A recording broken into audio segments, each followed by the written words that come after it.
مسلمان ہیں قرآن اور حدیث کو ماننے والے، فرمایا یہ قرآن اور یہ اہل بیت یہ کبھی جدا نہیں ہوں گے حتیٰ یرد علی الحوض، حتیٰ کہ یہ دونوں ساتھ چلتے چلتے اس وقت تک ساتھ رہیں گے کہ یہاں تک کہ وہ میرے پاس آئیں گے اور میں حوض کوثر پہ کھڑا ہوں۔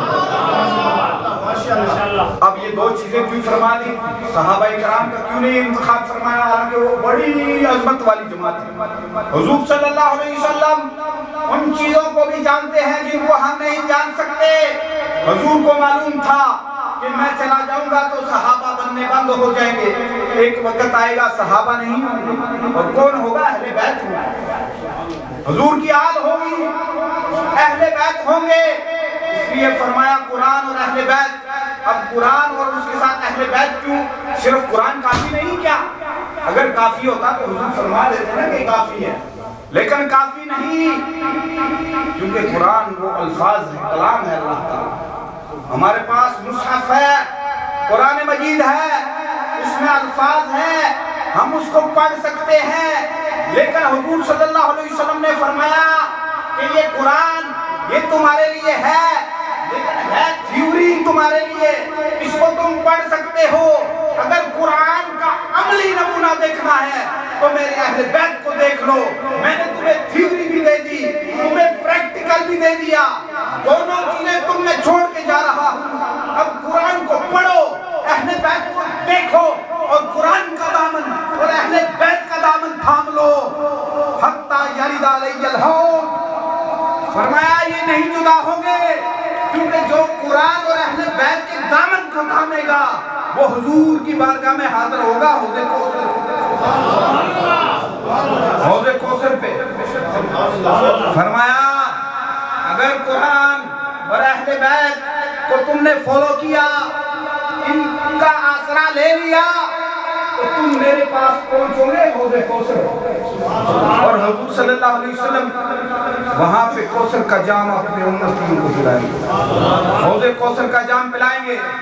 تو معزز سامعین کرام، یہ قرآن کی آیتیں، یہ احادیث، یہ ہمیں بتاتی ہے کہ ہمیں کیا کرنا ہے، ہمیں قرآن کو پڑھنا ہے اور اہل بیت سے محبت رکھنا ہے، ان کے قریب ہونا ہے، ان سے سیکھنا ہے۔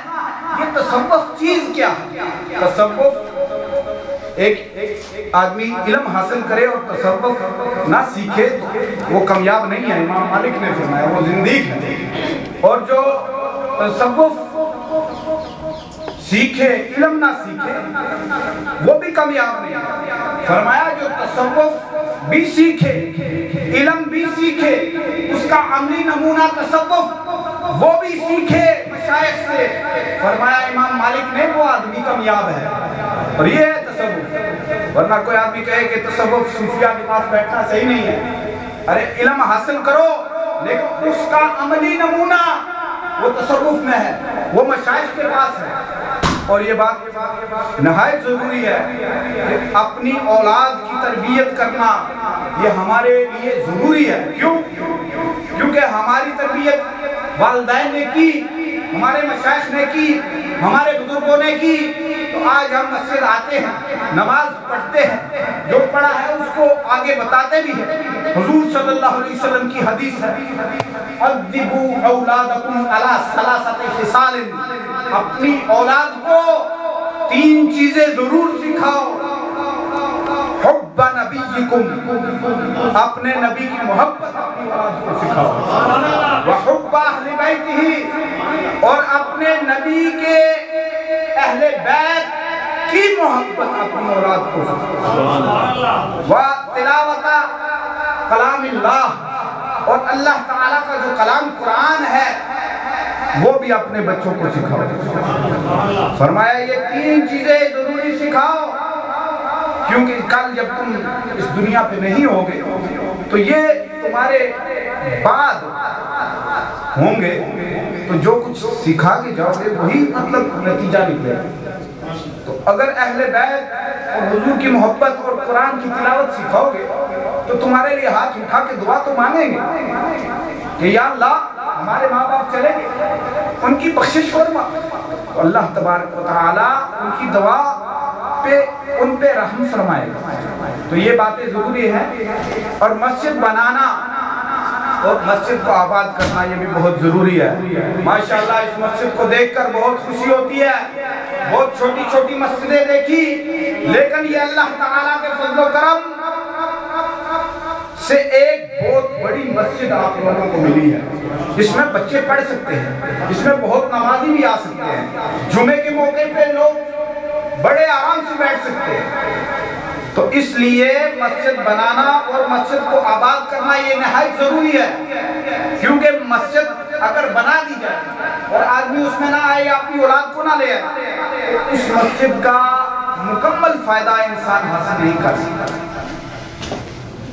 تو مسجد کو آباد کرنا، مسجد میں بیٹھنا، سیکھنا، سکھانا باتیں بہت ضروری ہے، کیونکہ اللہ تعالیٰ کے گھر کو جو آباد کرتا ہے اس کو کیا ملتا ہے؟ آج کے دور میں ہم کہتے ہیں کہ بے روزگاری یورپ میں بھی بہت ہوگی، ہمارے یہ یورپ کے جو ممالک ہیں ان میں بے روزگاری بہت ہو گئی ہے۔ پہلے لوگ پاکستان، ہندوستان اور غریب ممالک سے ادھر آتے تھے کام کرنے کے لیے، آج یہاں کے لوگ پریشان ہیں روزی میں، اپنے رزق کے مسئلے میں، اپنے گھروں میں پریشان ہیں، لیکن اللہ تبارک و تعالیٰ نے قرآن میں فرمایا کہ جو آدمی میرے گھر کو آباد کرے گا میں خدا اس کے گھر کو بھی آباد کروں گا اور جنت میں اس کے لیے گھر بھی بنا دوں گا۔ من بنا للہ مسجدا بن اللہ دارا فی الجنہ، ہمارے آقا نے فرمایا کہ جو اللہ کی رضا کے لیے مسجد کو بناتا ہے اللہ تبارک و تعالیٰ اس کے لیے جنت میں گھر بناتا ہے۔ اور ہم مسلمان ہمیں چاہیے مسجدیں بنائیں، مسجد کی ترقی کے متعلق سوچے، کیونکہ ہماری دنیا بھی اس سے وسیع ہوتی ہے، آسان، اور آخرت بھی آسان ہوتی ہے۔ یہاں پہ اللہ تعالیٰ رزق کھولتا ہے، آخرت میں بھی اللہ تعالیٰ اس کا اجر عطا فرماتا ہے۔ اور یہ ہمیشہ اسلام کس نے پھیلایا؟ اسلام اللہ تعالیٰ کی جو نیک لوگ ہیں جن کے پاس علم ہے اور اس کا عملی نمونہ بھی ہے، انہوں نے ہمیشہ اسلام کو پھیلایا۔ یہ ان لوگوں نے نہیں پھیلایا جو جن کے پاس علم نہیں ہے، کیونکہ علم نہیں ہے تو وہ کیا آپ کو بتائے گا؟ وہ تو خود جاہل ہے، اس کو خود نہیں معلوم مجھے کیا کرنا ہے، وہ دوسرے کو کیا بتائے گا؟ علم کا ہونا ضروری ہے۔ اور دوسرا، حضور صلی اللہ علیہ وسلم کی سنت وہ بہت ضروری ہے۔ حضور صلی اللہ علیہ وسلم کی سنت کا جو تارک ہو یا وہ سنت کا پابند نہ ہو، وہ مبلغ کیسے بن سکتا ہے؟ وہ کسی کو ہدایت کیسے دے سکتا ہے؟ علم اور عمل، قرآن پہ اور حدیث پہ عمل۔ اور وہ مبلغ جب تبلیغ کے میدان میں اترتا ہے اور پھر میدان تنگ پڑ جاتے ہیں، شہنشاہ بغداد سیدنا عبد القادر جیلانی رحمۃ اللہ تعالی علیہ، آپ نے جب وعظ و نصیحت شروع کی تو وہ جگہ تنگ پڑ گئی، باہر میدان میں رکھ دیا گیا منبر، اور شہنشاہ بغداد خطاب فرماتے، لاکھوں کے مجمع ہوتے، حتیٰ کہ علماء بھی اس وقت کے پڑھے لکھے لوگ دفتر اور قلم لے کر بیٹھتے اور املا کرتے جو غوث پاک کا ارشاد سنتے۔ کیوں؟ کیونکہ غوث پاک قرآن جانتے تھے، ان کے پاس قرآن تھا۔ اور دوسری بڑی بات، اہل بیت، قرآن بھی ہے، اہل بیت بھی ہے، تب وہ اثر کیا۔ اور جب ہندوستان میں حضرت مجدد اعظم سیدنا نوشاد گنج بخش قادری رحمۃ اللہ تعالی علیہ تبلیغ کے لیے نکلے، پہلے قرآن کی تعلیم حاصل کی، قرآن مجید کو اپنے دل میں لیا، اور پھر سنت احادیث کو سیکھا، علم سیکھا اساتذہ کے پاس، پھر مشائخ سے وہ اجازت لی، اور پھر جب وہ تبلیغ کے لیے نکلے تو پریچنگ آف اسلام میں پروفیسر لکھتا ہے کہ 2 لاکھ سے زائد ہندوؤں کو مسلمان کیا، اسلام کی دولت سے نوازا۔ 2 لاکھ، جانتے 2 لاکھ کتنا ہوتا ہے؟ اگر 2 لاکھ کو ادھر جمع کر دیا جائے نا تو اس کا جو اینڈ ہے وہ بھی نہیں نظر آتا۔ 2 لاکھ کو ایک انگریز لکھتا ہے کہ آپ نے 2 لاکھ کو مسلمان کیا، لیکن سلسلہ کی کتابوں میں جو حضرت نوشہ گنج بخش قادری رحمت اللہ تعالیٰ علیہ آپ کی خدمات کا جو ہمیں اثر نظر آتا ہے وہ اس سے کئی گنا زیادہ ہے۔ اور وہی پیغام جو شہنشاہ بغداد نے وہاں پہ تبلیغ کی، وہی پیغام لے کر سیدنا نوشہ گنج بخش قادری ہندوستان میں ہندوؤں کو کلمہ پڑھایا، اور وہی پیغام لے کر عالمی مبلغ اسلام حضرت قبلہ پیر صاحب یورپ میں آئے ہیں، اور یہاں پہ ہمیں اثر نظر آتا ہے کہ مسجدیں بنائی، ایک نہیں کئی ایک نہیں کئی ایک مساجد بنائی، اور علماء تیار کیے، یہ نہیں کہ مسجد بنا دی اب پڑھتے رہو نماز، نہیں، ان لوگوں کو کھڑا کیا، ان کو پڑھایا، ان کو سکھایا، اور پھر ان پہ پیش کیا کہ اب بتاؤ کہ قرآن کی آیات کا مفہوم کیا ہے، اب بتاؤ احادیث ان کی تشریح کیا، ان کا مفہوم کیا، قرآن کا حدیث سے تعلق کیا ہے۔ تو جو آدمی اللہ کے کاموں میں حصہ لیتا ہے، اللہ تعالیٰ کے کام جو ہیں ان کو کرتا ہے، اللہ تبارک و تعالیٰ اس میں برکتیں عطا فرماتا ہے۔ اور جو لوگ ان سے جڑ جاتے ہیں، ان سے مل کر چلتے ہیں، تو وہی مفہوم نکلتا ہے وَاعْتَصِمُوا بِحَبْلِ اللَّهِ جَمِيعًا وَلَا تَفَرَّقُوا، کہ یہ جو اللہ تعالیٰ کی رسی ہے اس کو مضبوطی سے مل کر تھام لو، اور آپس میں یہ چھوٹے موٹے اختلاف نہ کرو، کیونکہ اسی میں گمراہی ہے۔ جب اختلافات ہوتے ہیں تو قومیں برباد ہو جاتی ہیں۔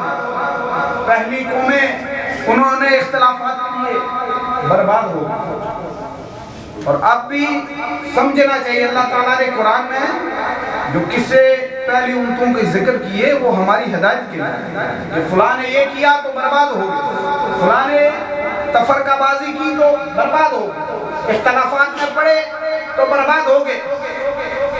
تو ہمیں مل کر مساجد میں بیٹھنا، سیکھنا، سکھانا، اپنے بچوں کی تربیت کرنا، اور بچوں کی تربیت اس وقت ممکن ہے کہ جب ہم ان کو مسجد میں لے کر آئیں، مسجد میں لانا، اساتذہ کے پاس ان کو پڑھانا، یہ باتیں ضروری ہیں۔ کیوں؟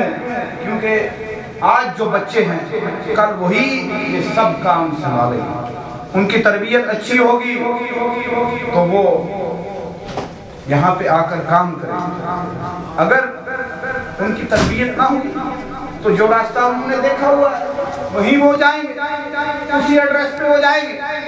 اگر مسجد کا دروازہ تک نہیں دیکھا تو مسجد میں کیسے آئیں گے؟ تو ہمارے لیے ضروری یہ ہے کہ ہم اپنے بچوں کو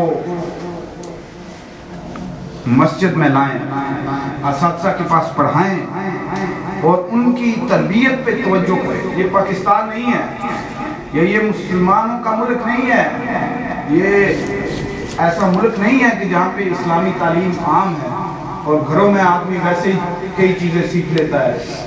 یہاں پہ گھروں میں سیکھنے کی فرصت نہیں ہے بچوں کے پاس، اس لیے مسجد میں ان کو آنا، ان کا سیکھنا یہ بہت ضروری ہے۔ اگر آج نہیں ہم ان کو راستہ دکھائیں گے تو وہ کل کیسے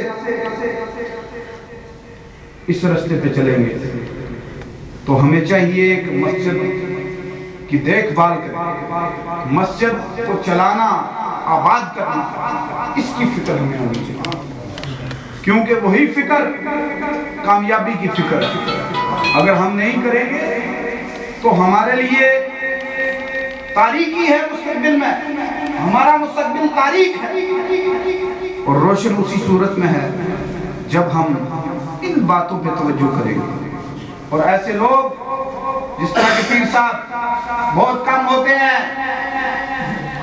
ہر آدمی اپنے معاملے کو اس میں گم ہوتا ہے, اس میں فکر کرتا ہے, لیکن دینی کاموں کے لیے اٹھنا, اور پھر صرف اٹھنا نہیں, اوروں کو بھی اٹھانا, یہ ایک ایسی نعمت ہے جو اللہ تبارک و تعالی ہر آدمی کو نہیں دیتا.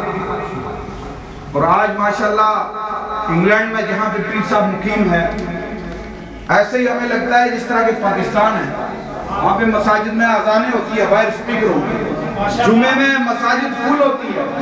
علماء جب بولتے ہیں تو کوئی بھی ان سے مسئلہ پوچھا جائے تو قرآن کی آیت اور حدیث فوراً پیش کرے.